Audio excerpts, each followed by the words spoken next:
Haifa আন্তর্জাতিক চলচ্চিত্র উৎসবে অংশ নিতে ইসরায়েলে গিয়েছিলেন বলিউড অভিনেত্রী নুসরাত ভারুচা। ফিলিস্তিনের স্বাধীনতাকামী সশস্ত্র গোষ্ঠী হামাস ও ইসরায়েলের মধ্যে সংঘাত শুরুর পর গড়িয়েছে ২৪ ঘন্টারও বেশি সময়। হামাস যোদ্ধাদের সঙ্গে এখনও ইসরায়েলি সেনাদের লড়াই চলছে।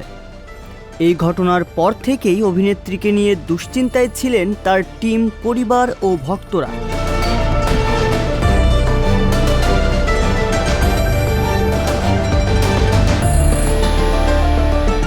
জানা গেছে সেখানে আটকা পড়েছেন এই বলিউড অভিনেত্রীর টিমের সঙ্গে সর্বশেষ যোগাযোগে একটি বেজমেন্টে আশ্রয় নেওয়ার কথা জানিয়েছিলেন নুসরাত ভারুচা, কিন্তু তারপর থেকে আর যোগাযোগ করা সম্ভব হয়নি।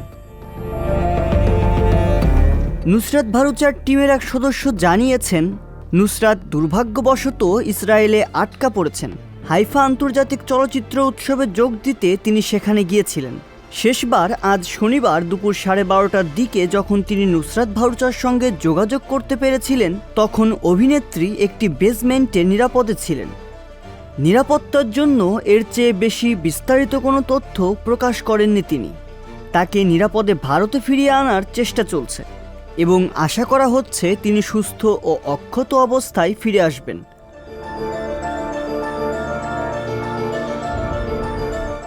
গতকাল সকালে দক্ষিণ ইসরায়েলের বিস্তীর্ণ এলাকায় হামলা চালায় ফিলিস্তিনি সশস্ত্র গোষ্ঠী হামাস। প্রথম দফায় ৫,০০০ রকেট ছোড়া হয় বলে দাবি করে হামাস। ইসরায়েলে ঢুকে পড়েন হামাসের বন্দুকধারীরা। এদিকে হামাসের আকস্মিক হামলার পর ইসরায়েল গাজা উপত্যকায় একাধিক বিমান হামলা চালিয়েছে। এ পর্যন্ত কমপক্ষে ২৫০ জন ফিলিস্তিনি নিহত হয়েছেন। আহত হয়েছেন ১,০০০-এর বেশি গাজাবাসী। বড় যুদ্ধের জন্য প্রস্তুতি হিসেবে ইসরায়েলি প্রতিরক্ষা বাহিনী বিপুল সংখ্যক সৈন্য জড়ো করেছে। ইসরায়েলি সেনাবাহিনী দীর্ঘ অবরুদ্ধ গাজার ৭টি ভিন্ন ভিন্ন এলাকার বাসিন্দাদের তাদের বাড়িঘর ছেড়ে শহরের কেন্দ্রে চলে যাওয়া কিংবা আশ্রয় কেন্দ্রে আশ্রয় নিতে বলেছে।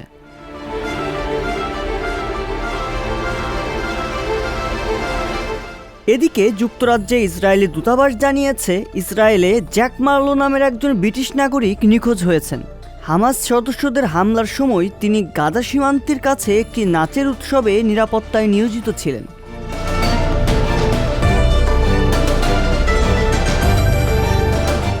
রিয়াজুল ইসলাম, সংবাদ প্রকাশ।